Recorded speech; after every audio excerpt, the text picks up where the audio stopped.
The scripture says in Genesis chapter 3 that when Adam and Eve fell by eating from the tree, they ate from the tree of the knowledge of good and evil. Of course, the implication there is, and it's understandable, at least at first blush, that when they ate from the tree of the knowledge of good and evil, they gained knowledge of good and evil. But if they didn't have knowledge of good and evil before that, how could they know that it was wrong to eat from the tree?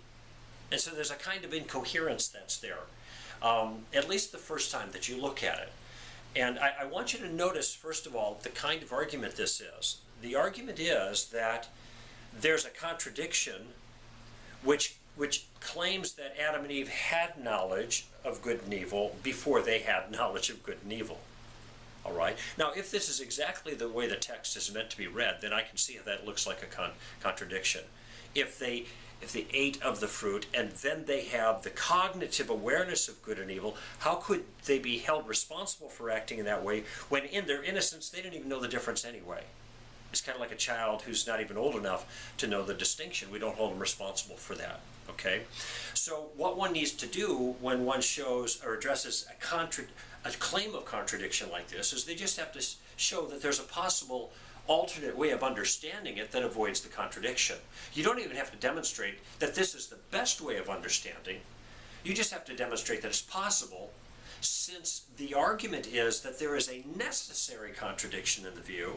You just show that the contradiction isn't necessary.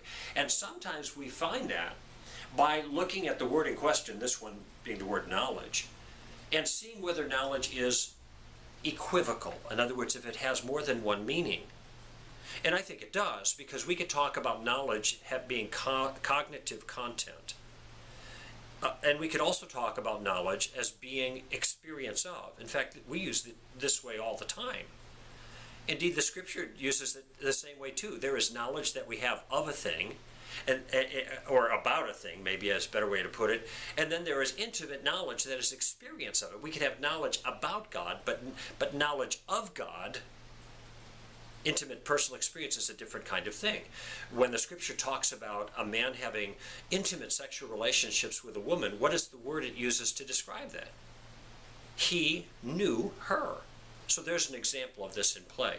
Now, I don't see why this can't be a possible way of understanding this passage in the first part of Genesis. Why it can't be the case that certainly Adam and Eve were made with the faculty, like we all are, to understand the distinction between good and evil. That this is built into us. It's a cognitive faculty. Remember, the fall was destructive. It wasn't constructive. It didn't add something. It gives something good. It took something away. That's what it means to fall.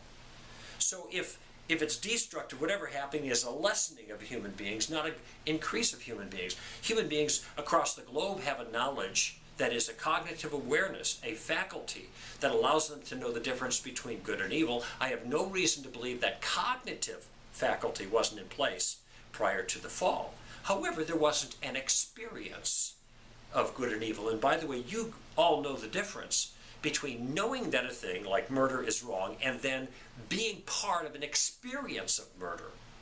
Either killing a human being yourself or having someone around you killed. I mean, you can see the distinction right away.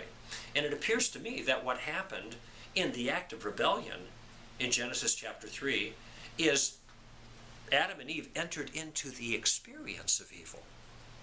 And so that is how they knew good and evil. God wanted them, and indeed equipped them, as far as I could tell, to know the distinction between right and wrong so that they'd be able to understand the prohibition. But he did not want them to experience right and wrong, which is exactly what happened when they rebelled against God. So they knew in one way prior to the fall, which allows them to be morally culpable when they disobey, but they knew in an entirely different way after the fall. And that's what God wanted to avoid.